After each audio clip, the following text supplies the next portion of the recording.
ఇవాళ నేను చెప్తున్నా, మా ఆడబిడ్డలకు ఇచ్చినటువంటి మాటలు కనుక మీరు పూర్తి అయిపోతే రేపు తెలంగాణలో ఎక్కడికి కూడా రాలేని పరిస్థితి వస్తుంది ఈ గవర్నమెంట్కు. ఆ విషయం ఆలోచన చేసుకోవాలి. మనకు 200 యూనిట్ల కరెంట్ ఇస్తామన్నారు, అది ఇవ్వమంటున్నాం. మీరు నెలకొక సిలిండర్ 500కి ఇస్తామంటున్నారు, అది ఇవ్వమంటున్నాం. రేషన్ కార్డులు ఇస్తామన్నారు, అది ఇవ్వమంటున్నాం. మేమేం కొత్త మీరు చెప్పింది చెప్పినట్టుగా చెయ్యమని మాత్రమే అడుగుతూ ఉన్నాం. ఇవాళ తెలంగాణ వ్యాప్తంగా 33 జిల్లాల నుంచి ఇక్కడికి మా ఆడబిడ్డలు వచ్చారు. శాంపుల్ మాత్రమే ఇది.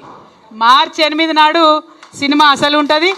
ఆ రోజు మహిళా శంకారావం మనం చేయబోతా ఉన్నాం.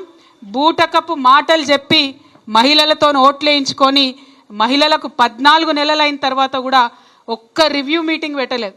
అంటే ఎంత చిన్న చూపు ఉండాలి. ఆడపిల్లలు ఎందుకు అడుగుతారులే అని అనుకుంటున్నది ప్రభుత్వం, కానీ ఖచ్చితంగా అడుగుతాం. మార్చి 8వ తారీఖు నాడు ఇంకా బలంగా అడుగుతాం. రాష్ట్ర వ్యాప్తంగా తరలి వచ్చి అడుగుతామని ఈ సందర్భంగా తెలియజేస్తూ, మరి మహిళలను మీరు అల్కగా తీసుకోకండి. మాకు ఇచ్చినటువంటి మాటల మీద గౌరవ ముఖ్యమంత్రి గారు తక్షణమే రివ్యూ మీటింగ్ పెట్టాలి.